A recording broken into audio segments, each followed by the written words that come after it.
Welcome to the Connors Corner segment of Ask the Lawyer. We're very honored to have as our next guest Dr. Mario Enzler, who served as a papal guard, Swiss Guard, and he has a book coming out about Pope John Paul II. Welcome to Connors Corner. Thank you very much. Thank you very much for having me. Always a pleasure and an honor. Okay, now, first of all, I think a lot of people in our audience would say, Swiss Guard, how do you become a Swiss Guard? How did you become a guard to the Pope? God, you have to be Swiss. Okay. And I am Swiss, yes. But so I am a Swiss citizen, born from a Swiss father and an Italian mother. And my uniqueness is that I was born not in Switzerland, but in Italy, because that's where my dad had been transferred in the company that he used to work in Switzerland. They transferred him in Milan, and then he met my mom's, and then they got married, and he kept working in Milano until he retired. And so I was born and raised in a small town outside of Milan called Sotto il Monte, which literally means under the mountain, and that's the town where Saint Pope John the 23rd was born. So I always say to everybody, imagine my joy on April 27, 2014, when on the same day, Pope Francis canonized Saint Pope John Paul II, who I served as a Swiss Guard for 3.5 years, and Saint Pope John the 23rd, whom I dated 2 of his nieces. How do you become a Swiss Guard? Basically, it's a branch of the Swiss Army. In other words, the way I did it, once I finished graduate school in Milano, as an only child, my dad came to me and he said that I needed structure in my life. I was doing perfectly fine. Yeah. Okay.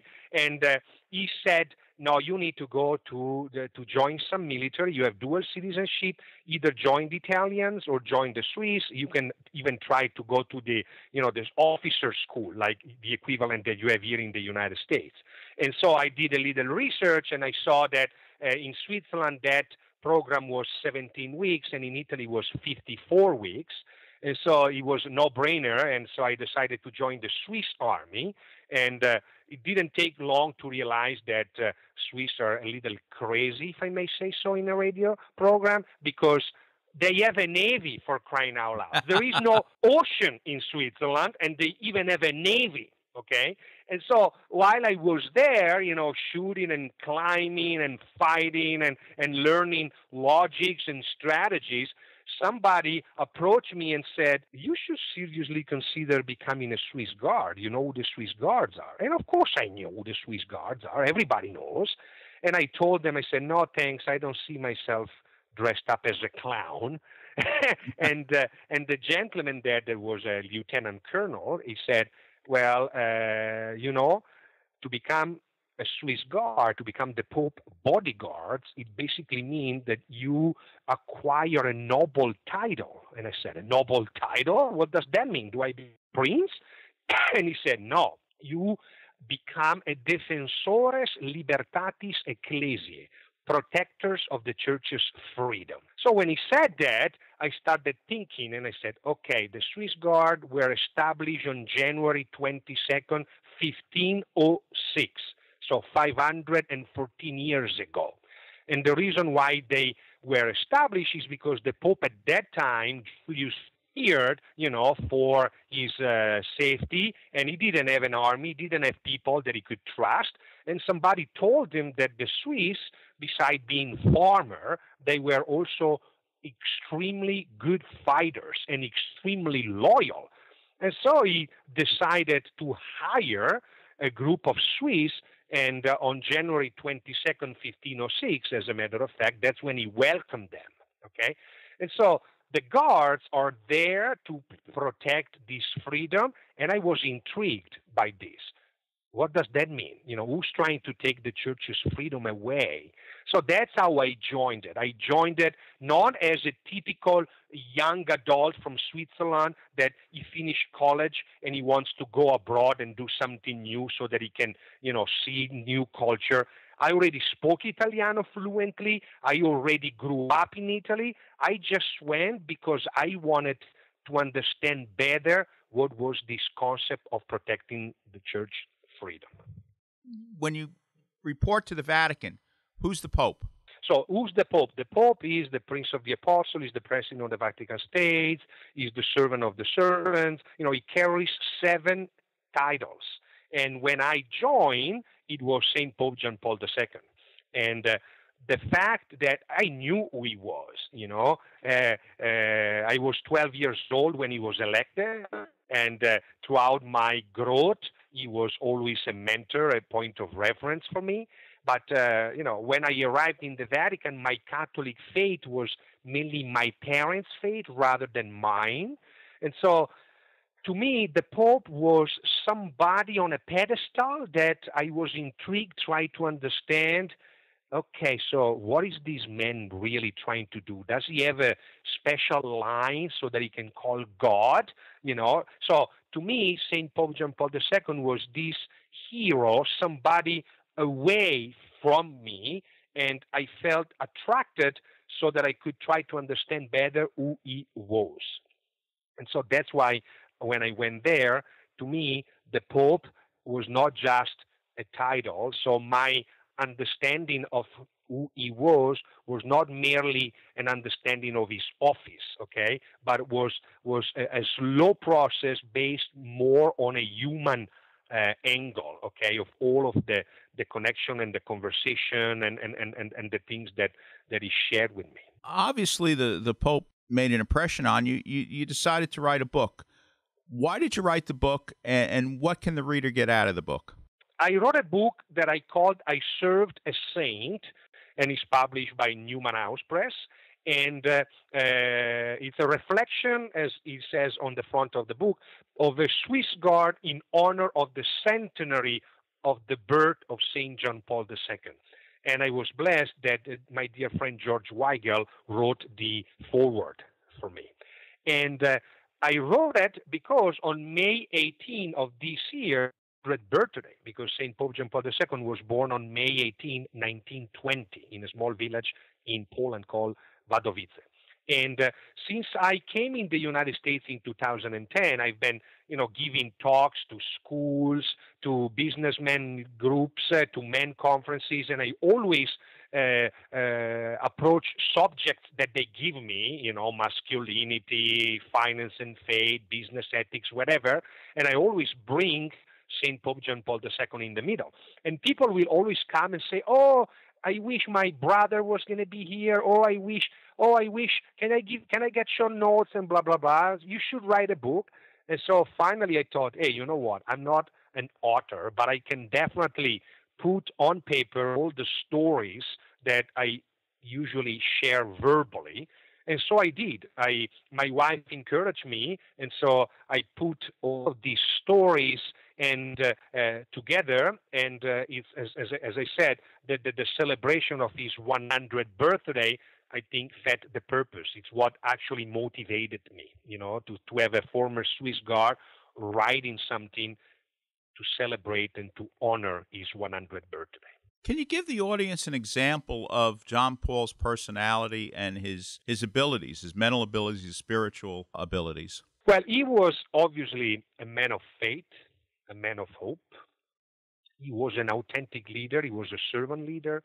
He was obviously in an intimate relationship with God, like not many other people except Mother Teresa ever gave me that vibe, okay? But to give you, I don't know, any chance he had, at least with me, he would, stop and exchange few words, and sometimes he will even joke with me, and he will ask me, he knew that I loved soccer, and so he will ask me, how did my soccer team do?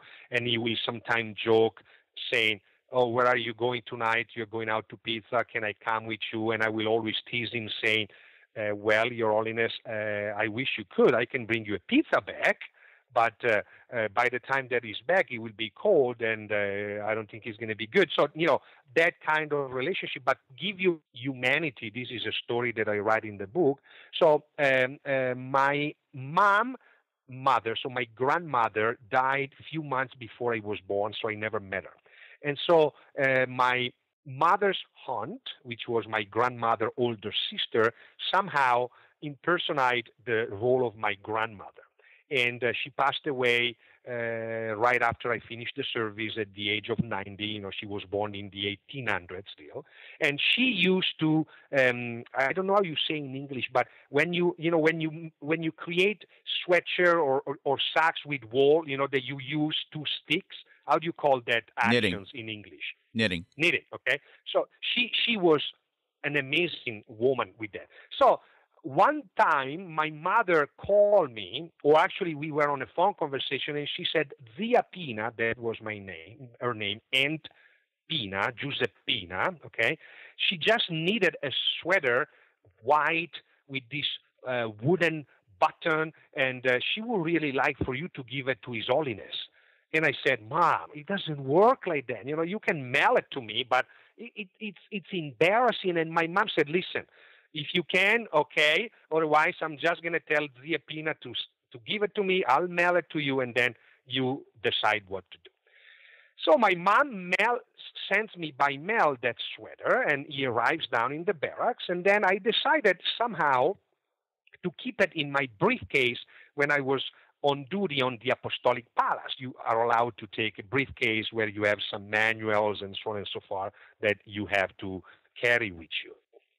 So one afternoon, while I had that sweater, the personal secretary of His Holiness came out of the papal apartment, and then we started talking, and I remember that it was wrapped in a present paper, that my hand, I didn't even open it to see how it looked.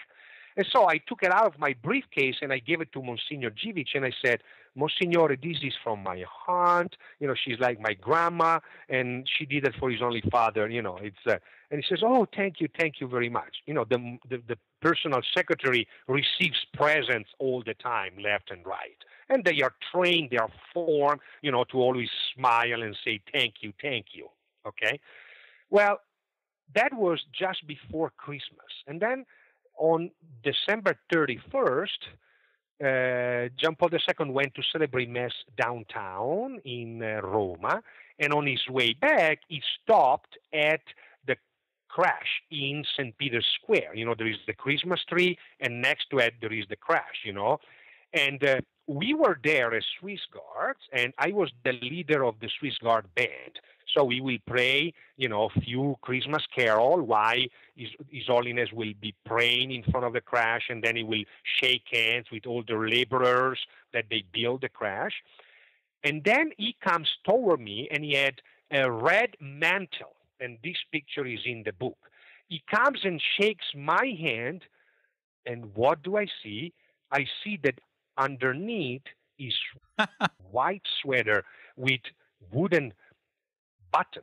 But I didn't open the package. So when I saw that, for a moment, I didn't connect the dots, And then when he said goodbye to me, Monsignor Givic came, and he said to me, you really liked your Zia Pina's present. It keeps them warm. Tears of joy came down, from my eyes. And then when I went back, I called my mom, and then I called my Zia Pina, and I made, at that time, an 89 years old woman extremely happy, because the sweater that she had needed ended up really on the body of St. Pope John Paul II. Do you have any doubts in your mind that John Paul II is a saint? Absolutely not. Now, what would you say to convince somebody? Let's say there's a skeptic out there. He was truly a saint. Well, I have absolutely no doubts. And I can tell you, because I felt His Holiness every single time I was in his presence. He had something different, okay? He has a respect for the Eucharist, the way that I saw him praying in front of the Blessed Sacrament, his devotion for Mary, his gravitas that he had made him special. Every time he will talk to me, he will look at me with his blue eyes of an intensity of blue that I still did not identify in any other human being. And I believe that's what a saint does. A saint, when looks at you, is entirely focused on you, one person at a time. And I've seen people being healed, and there is a story of one of life that I was somehow indirectly involved, and was a miracle of a deaf and mute girl that somehow during an audience, the only father didn't know her, but he stopped all of a sudden in the middle of these human walls, one on the right side and one on the left side, and he reached the forehead of a little girl that she was barely above the barracks there, the fence, and he blessed her mouth and her ears. And only weeks later, we found out that that girl was mute and dead. And after he blessed her, she started talking and hearing. And, so how the heck did His Holiness identify that girl? How the heck did His Holiness knew about her truly a saint? The name of the book, I Served a Saint, the author, Yes. Dr. Mario Enzler. Thank you for being on Connor's Corner. Thank you very much, and God bless you. God bless.